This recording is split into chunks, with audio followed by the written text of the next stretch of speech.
Morning, everyone, and welcome to our Heavenly Parent Holy Community, Oceania Hoon Dok Hae, together with Reverend Seti Suafa, and today is Unshield. It's Tuesday, the 5th of April or the 5th of March in the 10th year of Hoon Dok. So let's begin, as always, with a bow to our Heavenly Parent and true parents. Jombe, Padawan. And let's recite our family pledge, both in Korean and English. Thank you. 가전맨세 2. 천일국 주인, 우리 가족은 참 사랑을 중심하고 하늘 부모님과 참 부모님을 모시어 천주의 대표적 가정이 되며 중심적 가정이 되어 가정에서는 효자, 국가에서는 충신, 세계에서는 성인, 천주에서는 선자의 가정의 도리를 완성할 것을 맹세하나이다. Family pledge number 2. Our family, the owner of Hoon Dok, pledges to represent and become central to heaven and earth by attending the Heavenly Parent and True Parents. We pledge to perfect the dutiful family way of filial sons and daughters in our family, patriots in our nation, saints in the world, and divine sons and daughters in heaven and on earth by centering on true love.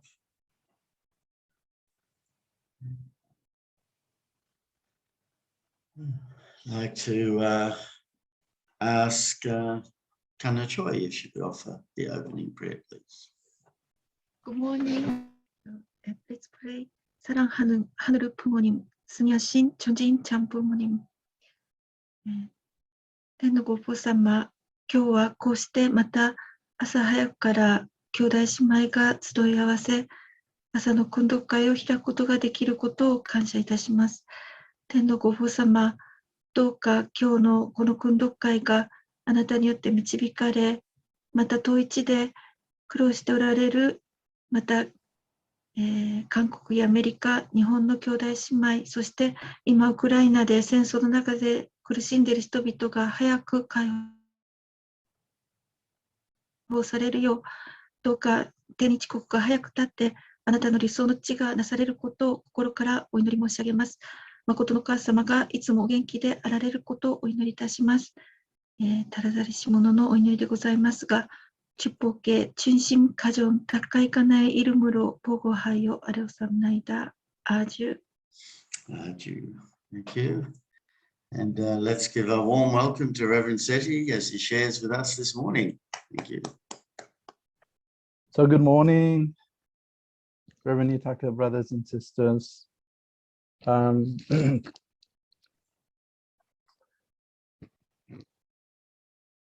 this Unshield Day, anyway, just on top of my mind is 3 birthdays today. I think Chris Bruce, Mark Burfield, and Regina. So I just wanted to shout out to them. Happy birthday. Then my talk this morning, I wanted to talk on this topic, lessons from Mother Nature. I think one element that we've been living here in Samoa is the presence of nature is very real and affects us nicely oftentimes. So I thought this topic would be good to share about this morning. So just beginning with some reading from the Divine Principle about the restoration of the 3rd blessing. Comes from Eschatology 4.3. Once Adam and Eve had attained perfection, they were to have fulfilled God's 3rd blessing by gaining dominion over the natural world. Dominion over the natural world has 2 aspects, internal and external, and both these aspects of dominion were lost to humankind at the fall, but we witness their restoration in the present era. Internal dominion denotes dominion of the heart, and external dominion denotes proper mastery of the creation through science and technology. So now fallen people have been restoring their dominion over the universe, advancing towards the re-establishment of God's third blessing. And observing this, we are assured that the present era is the last days, or in other words, the first days of the kingdom. Nature is the best teacher, true parents said. And true parents say, all things love one another. Animals, insects, plants, minerals, they all love one another. They sing, they dance, fly, call for others. And you should watch them and learn what they are doing. Nature is the museum where Adam was supposed to be educated.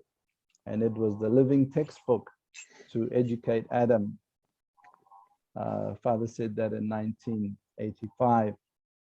There's a few pictures here of creation, and when our kids were younger. Candace might remember this beach. This at the bottom of the cliff in the house that they lived in north of Auckland. And we had many, many wonderful times with the second gen Awesome. up at that beach. It was awesome. And in the middle here is my cow Moodle. And this Filipino boy, one of our friends, his first time he'd seen a cow or touched a cow or fed a cow. So yeah, just some pictures there. True parents' word, we keep in mind the need to stop the steady destruction of the ecosystem. We know in the name of economic development, we're losing the Amazon rainforest at the cost of damaging the Earth's ecosystem. So lately, again, True Mother reminds us the importance of trying to return the Earth to a pristine environment. And just some pictures here of the Amazon, and then the other, the bad side of it, where they are taking away the rainforest for this and that, to the detriment of the ecosystem. And that's a picture of the huge diamond mine. I think it's in Russia somewhere. So it kind of highlights our attitude towards the earth sometimes, how we just rip the earth apart without much thought about the consequences. So anyway, some photos there. And Mother talks about in her book, the wings of the monarch butterfly span only 8 centimeters, but they migrate 3,000 miles between Canada and Mexico every winter. No one taught them. It is encoded in their nature. So by comparison, human beings, as we restore our original natures, we need to be in touch with what's encoded into us originally. And that's why Mother's encouraging us to know God, and start from knowing God and knowing God's purpose in creation. Then we can balance our creation a bit better. Human beings and nature have an inseparable relationship. We can be enlightened to God's act of creation and his mystical truth through nature, which represents him. Only when we live in it, invest in it, and study it, we can feel the kind of infinite joy and love that God felt when he created the earth for us. When we do so, we can live each day with a heart of love and gratitude. The land in which we can learn this truth is Latin America. Through family-oriented love as one family under God, we can discover our original homeland in this land, God's gift of nature.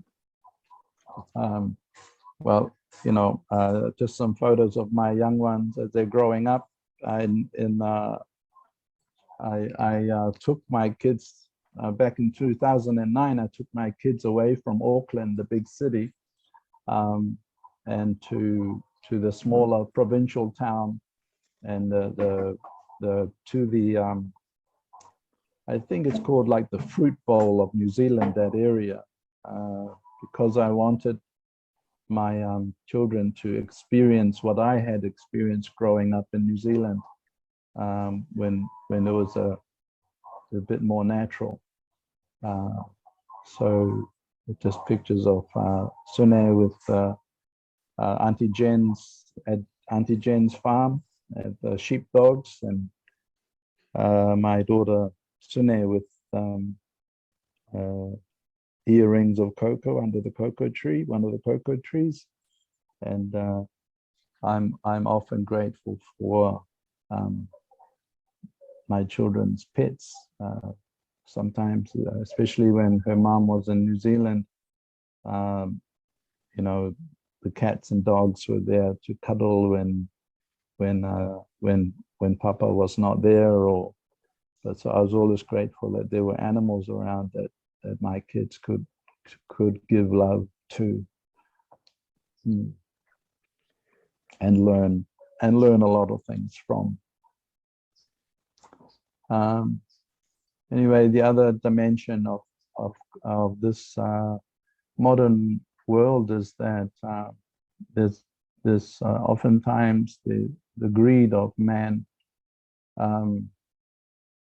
determines the style of farming and fishing and many other things, and not always considering the consequence to nature and to the earth and to the effect it has on us.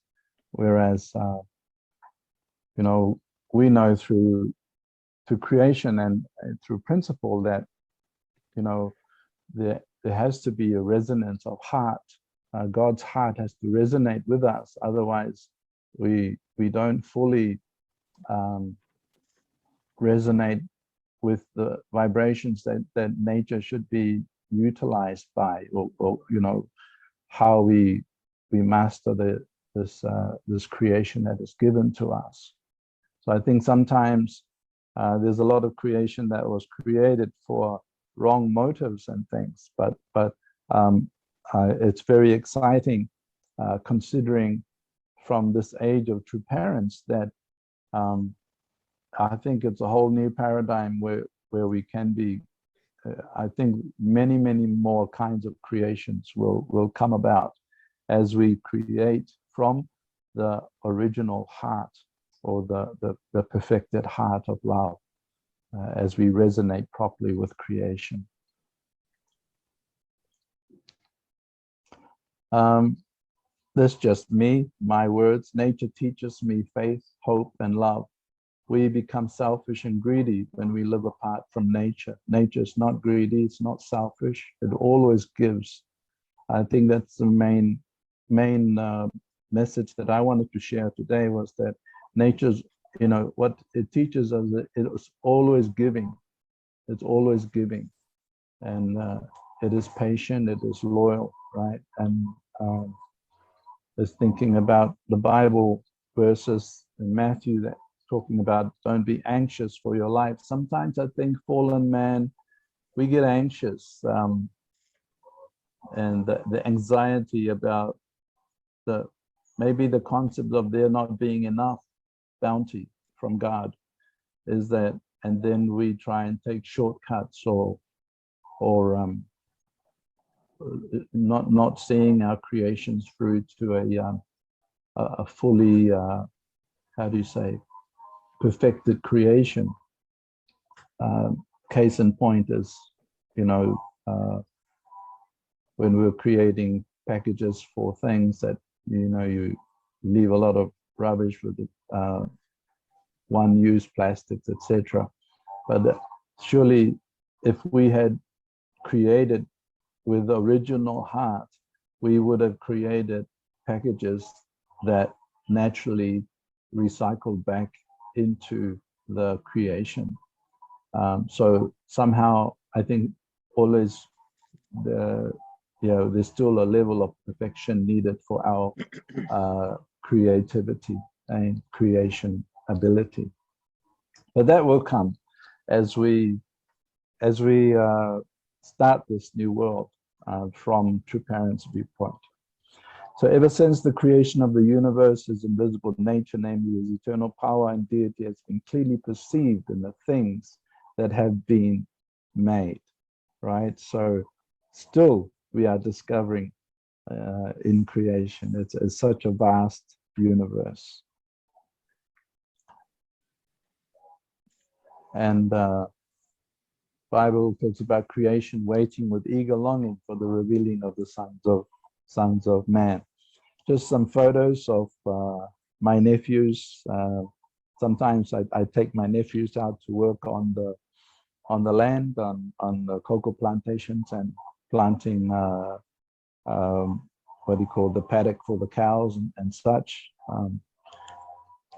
And there's a shot there of the second gen workshop at Taylor's Point in Ruapehu, I think, one of the mountain ski resorts in New Zealand. That little girl there was one of our Filipino neighbors in the yellowy floral jacket, and it was the first time that she had been to the snow and to the mountain. So yeah, it's important for our young ones, and second gen in particular.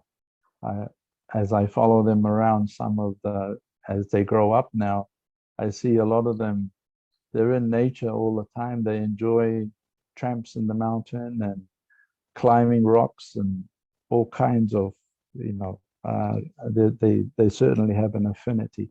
I think Australia, New Zealand and the islands, we are that kind of area where the outdoors is a very important part.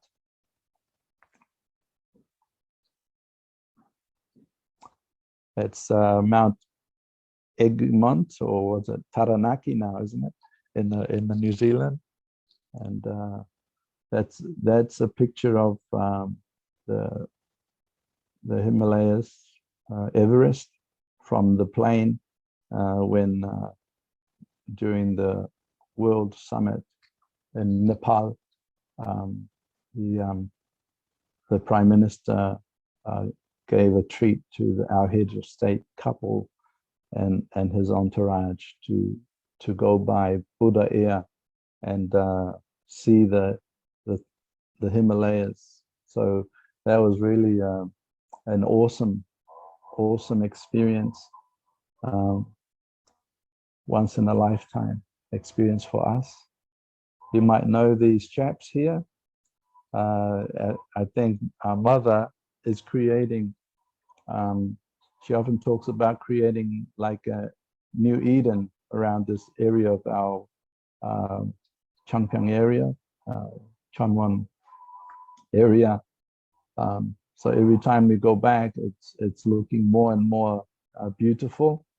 And everything that Father spoke about, creating an international village and such, Mother is bit by bit putting in place. So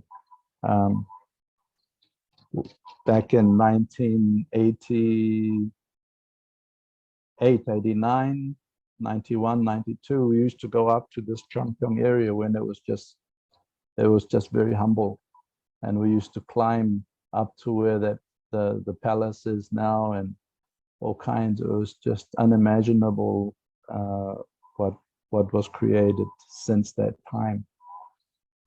So anyway, dominion of creation. When the heart is right and resonant, then we can create most beautiful environment.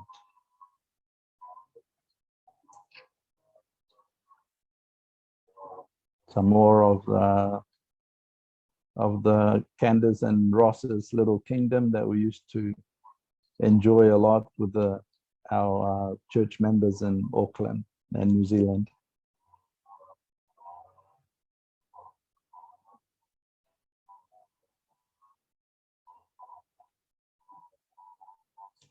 On island, this time having a lot of opportunity to do farming. So we're learning a lot about all kinds of different plants you know,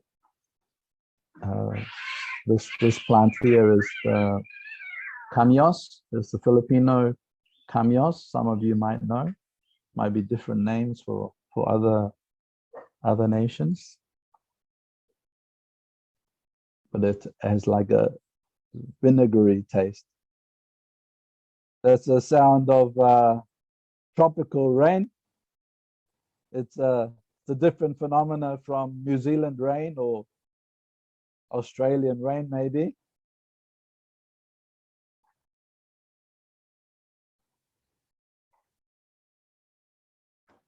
One good thing in Napier was that there was a range of water sports that was available to our kids, like the yachting and this what do you call it, Polynesian boats and such. I forgot the name of these, and also to work with our brothers and sisters who had farms. This is our sister Jen working on the chainsaw out in the farm. So the kids often had a chance to enjoy creation out there and learn about the farm animals and such.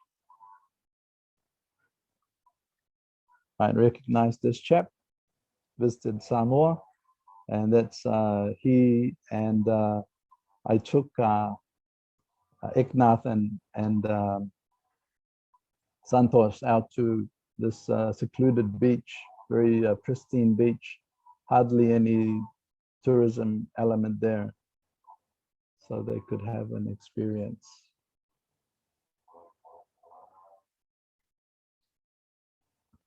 And my kids are learning about growing things and harvesting the different crops, looking after the cows.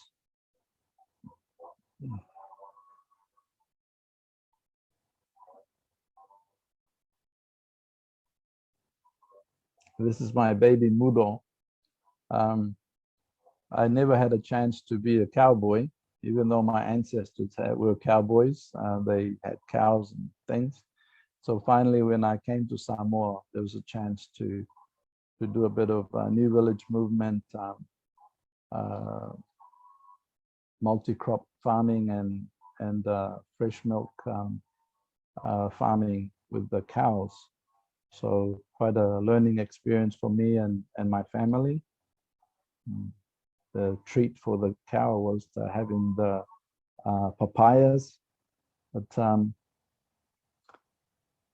yeah, recently some rogue person killed my 2 cows, and now the grass is so much longer. But I noticed that it seems like the papaya trees, somehow when I was feeding the cows and every day with the papayas were always so so full and big. But it seems that as you use it, nature gives you more and more bounty. But if you don't use it, then it doesn't respond as such. I concluded like that when I look at the creation. Some different lessons we learn as we do farming. Anyways, a lot of our brothers are from farming backgrounds, and they understand a lot of this.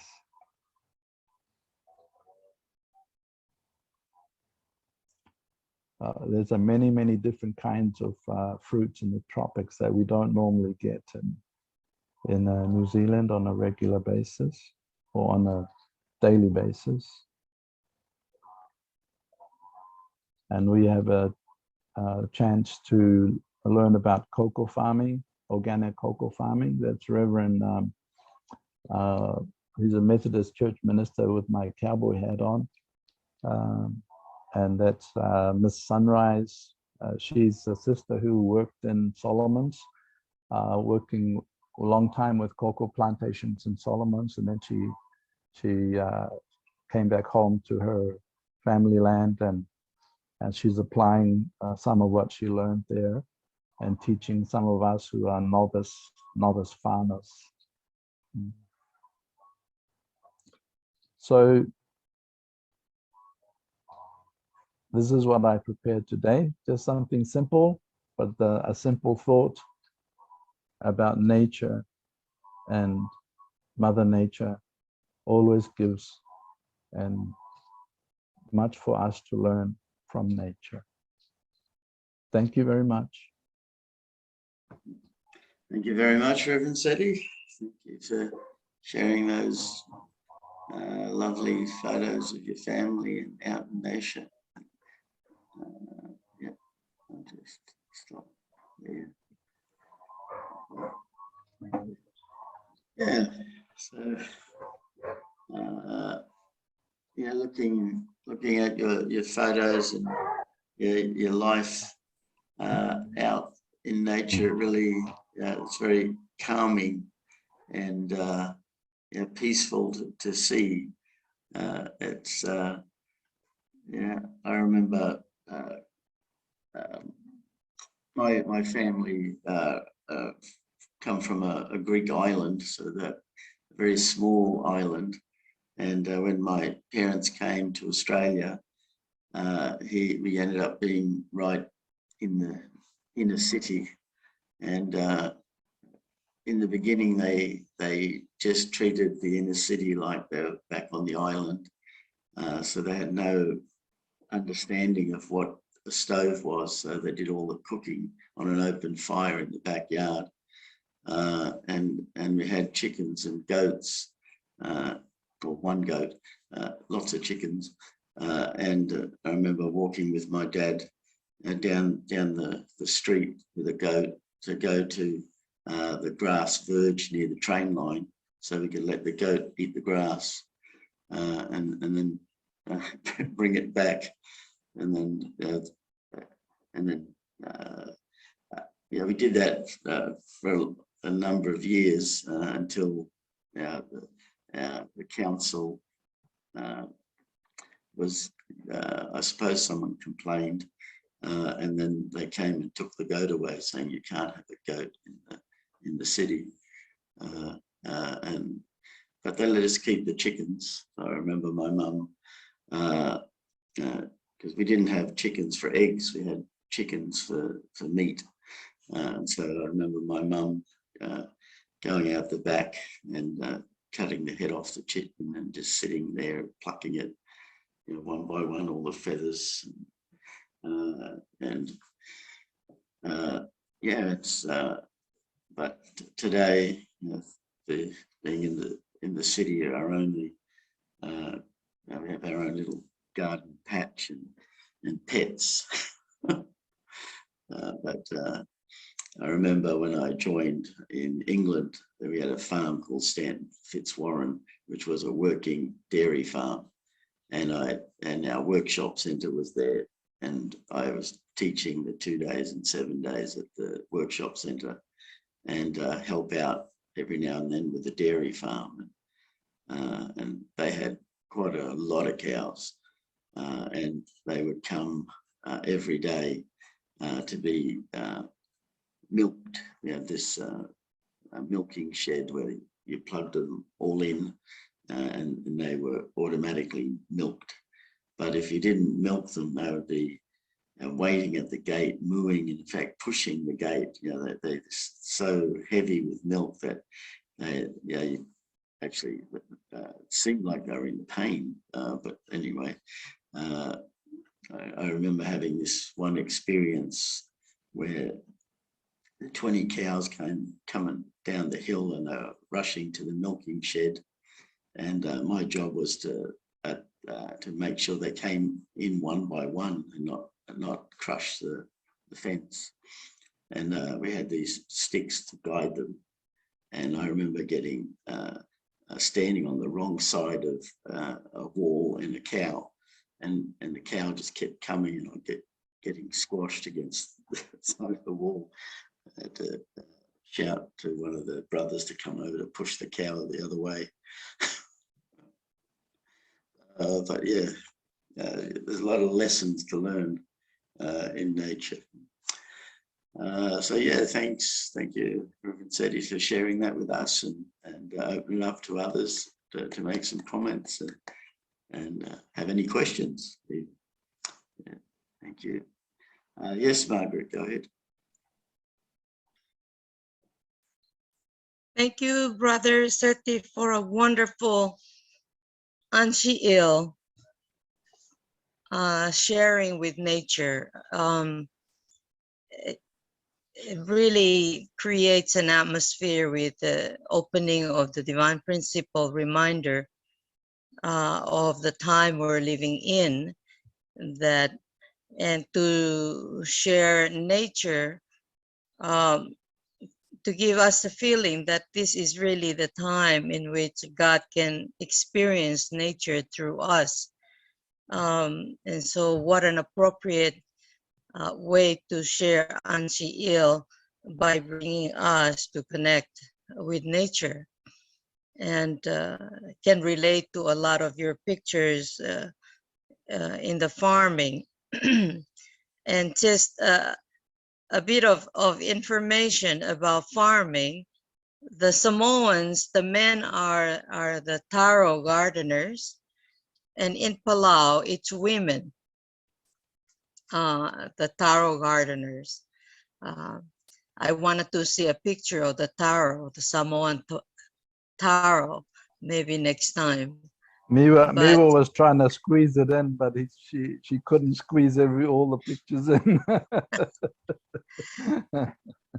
Because taro is the staple food for the islanders. And it's also a cultural item. So it's very important plant. So we're learning, coming back to Palau, we're learning farming as well. And now we're trying to make coconut oil.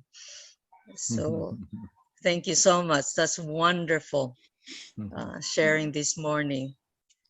Yeah, thank you, Margaret. Have your hand up there, Randall, go ahead. I just wanted to say to Margaret, I wish I'd come to Palau. I know the sisters who came to Palau were just mesmerized by the Palauan waters and the environment there. In particular, the Women's Federation leader from Philippines. She's still talking about it. You know, it's like it's just a different quality here in the Pacific, I think. Okay, Seti, you should have a job with the tourist bureau of Samoa.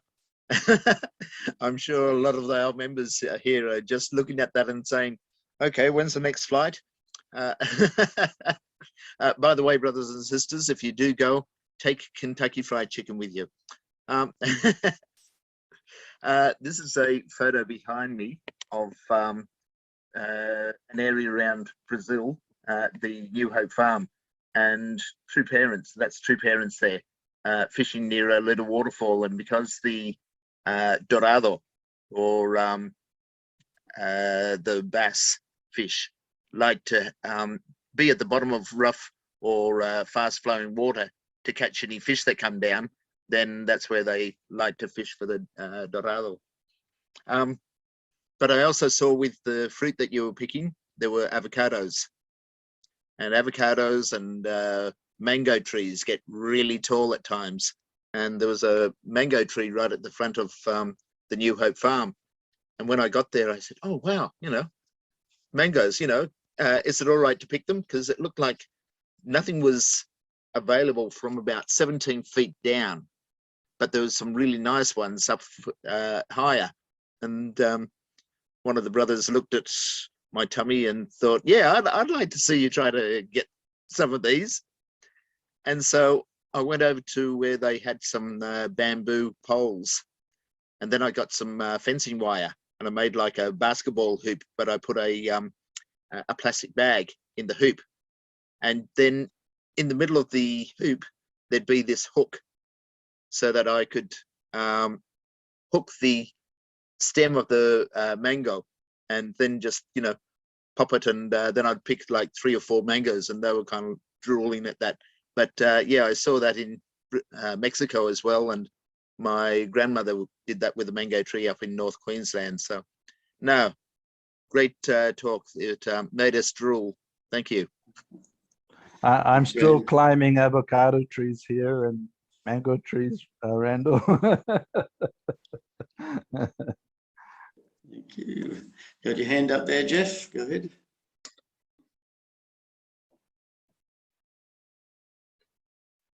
Yeah, I guess I'm one of the lucky ones who was raised up on a farm.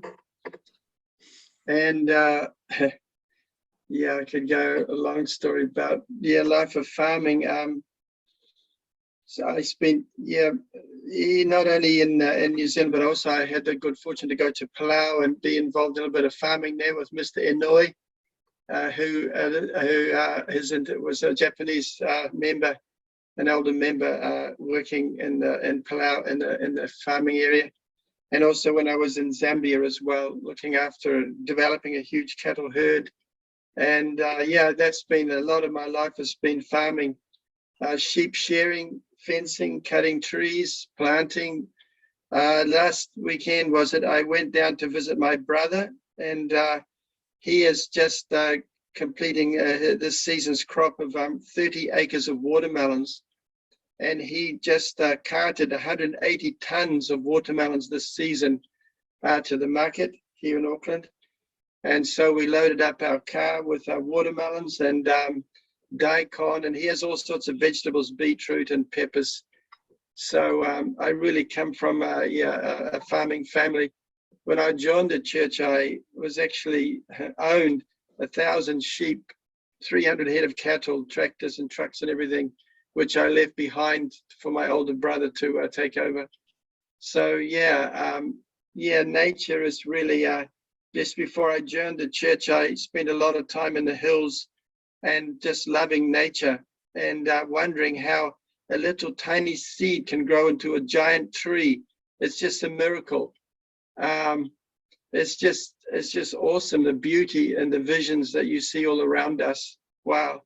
I mean, if you just look at just a little, just an inch of soil, it's full of everything.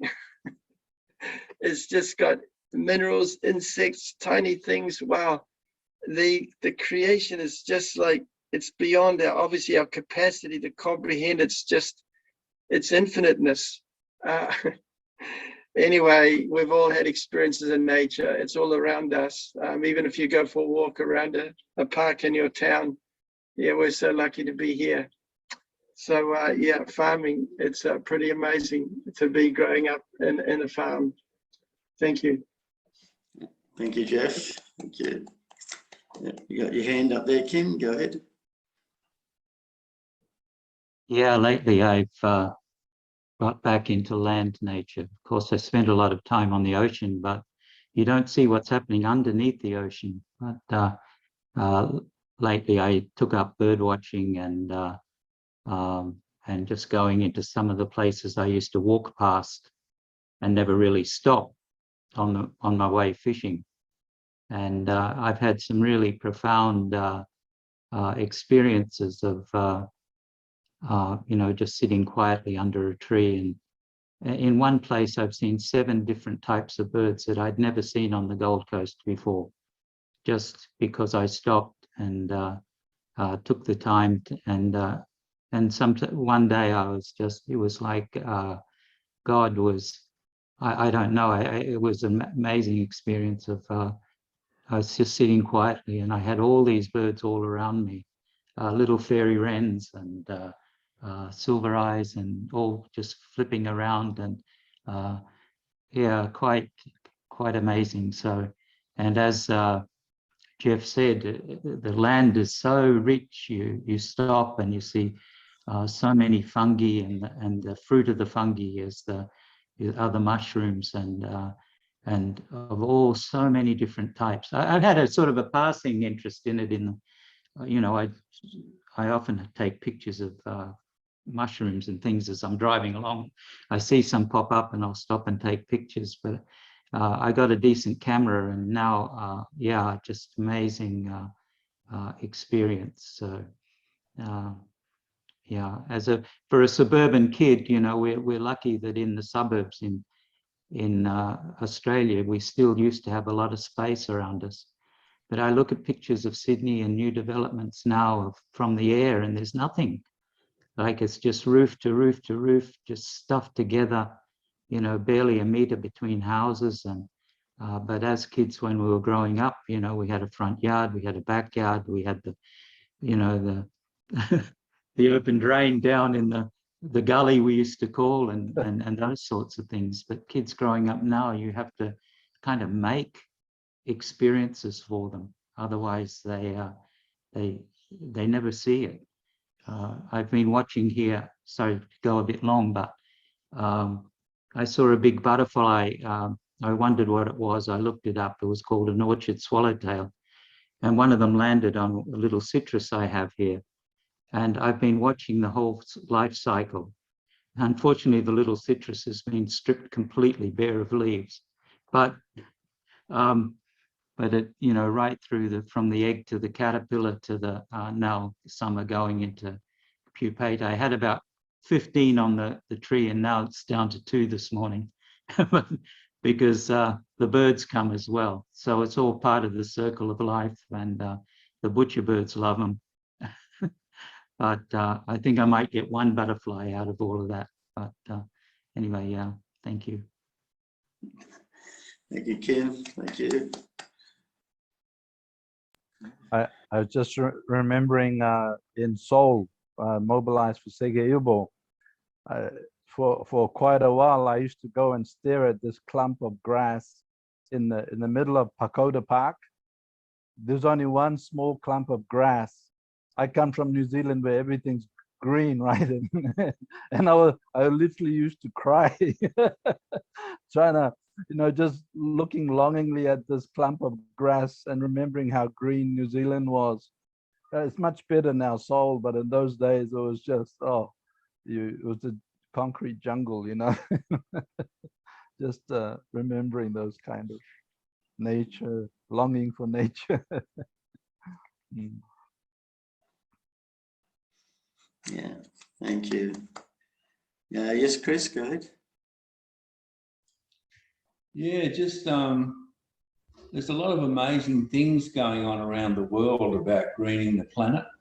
And you start looking at it, each different region has a different way, and they've been very successful. And people have found that there's one place in one South American country where they started reforesting the land, and plants that have been extinct for 100 years just appeared. I don't know how that happens, but somehow this kind of thing happens. So it's quite a lot of amazing things going on. South Africa, especially China, really a lot of hope actually if true parents can gain a bit more ground, and there's a lot of things going on. So yeah, I used to go to a dairy farm for a while, and interesting lifestyle, 7 days a week, 365 days a year. But anyway, yeah, lots to teach us nature, that's for sure. A lot of people could turn their front yards into gardens. We wouldn't have any problem with food. Anyway, thank you. Thanks, Chris. Thank you. Yes, Mr. Wright, go ahead. Yes, Mr. Wright, you can.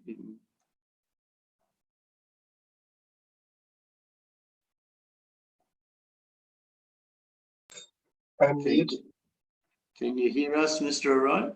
Okay, yeah. Thanks, Seti. It's a wonderful picture, and especially your incredible, you know, lovely heart together with family, looking at family with nature, and really wonderful. And just but for about the tree. When I go into companies, there are a lot of trees in the street, and I talked with my son.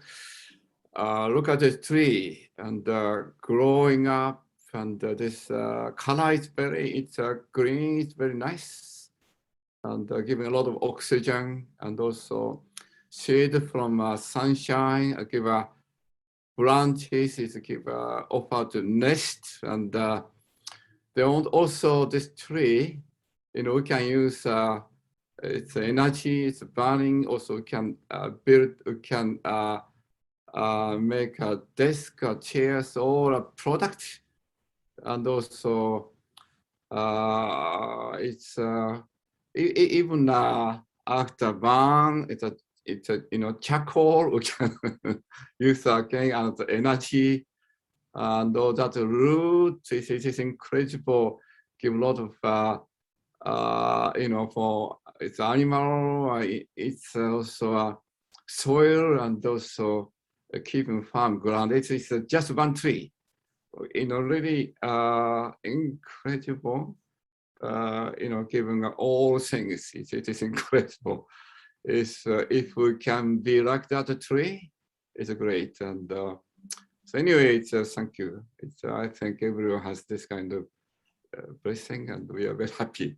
Nature, it's really great. This give a very peaceful mind today. Thank you, Seti. Really great. Thank you so much. Thank you, Mr. Ryan. Thank you. I just wanted to mention to Arai-san. I just want to mention to Arai-san and Kim Raymond and those who are into the fishing. I just sent a message to Jinnam from Niue, because he's so keen on fishing, and he's really abuzz with fishing, and I just encourage him, if there's some way to create some kind of program for fishing there at Niue, that maybe the new HJOLT can link to, even if it's based at Niue, because he loves fishing so much, and his vibrancy just comes through the media from all his photos and videos that he does about the fishing. Anyway, I just wanted to mention him, that he really enjoys the seas, the ocean. Yeah. Thank you. We have Candice with a hand up. Go ahead. I just want to quickly say that I know farming and everything is amazing, and we have food and everything, but really the farming, cutting down the trees, the farming in Australia is causing desertification. And I think Mother has actually watched this movie, and I think everyone should watch it. It's called Kiss the Ground. I pretty much think I've said it before, but we have to change our farming practices for this world to survive. And it's called regenerative farming practices. And so you're not tilling the land, because it's all the topsoil that's leaving and ending up through the wind in the sea. So, Australia's been stripped of so many nutrients. And I can even tell you this, Australians, that our tomatoes are better than yours, because we have beautiful soil. And when I come over here, and so many Kiwis say this, the taste of the veggies is just it just doesn't taste the same, unless you grow your own. And I just think that if everyone watched this Kiss the Ground movie, the whole planet would change, because there's more global warming coming from the fact that we're breaking the roots, all the fine soil. Every time we till the ground, we're releasing carbon. So this is causing more global warming than petrol. It's actually farming that is causing the global warming. So I think we need to look at that. You need to become more educated about this beautiful, way that we farm the land. I think we need to look at it, and farmers do. Yeah, that's all I've got to say. Thanks, Candice. And last person, go ahead, Doug.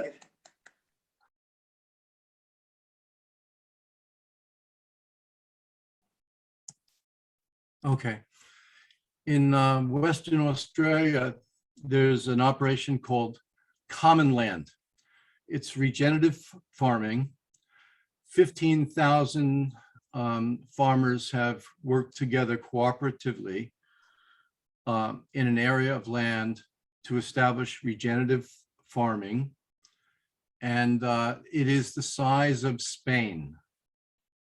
And there's not one word in the media or in Parliament in Australia about this.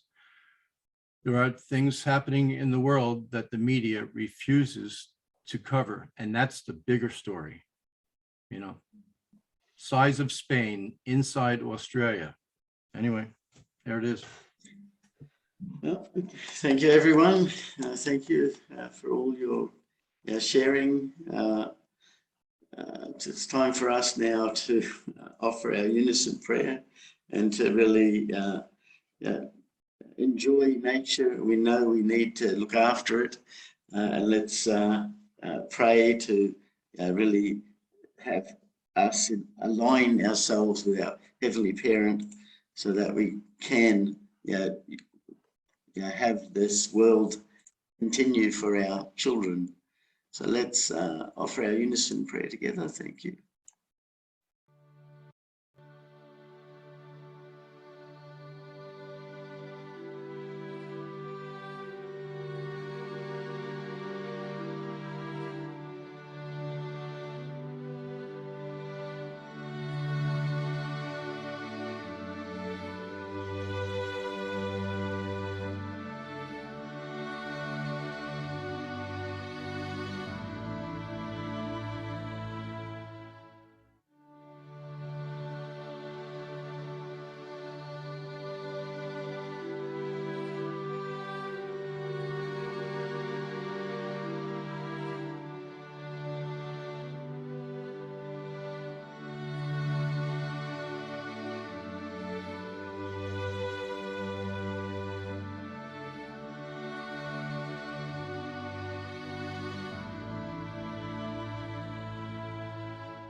Adieu, adieu, adieu. Thank you, everyone. Have a great day and see you all tomorrow. Bye-bye. できるのも勇気ある。Thank you, Seti, today. Thank you, Seti. I love Samoa. God bless. Yeah, we're all gonna come. Notice. We like to eat a lot of different kind of food today.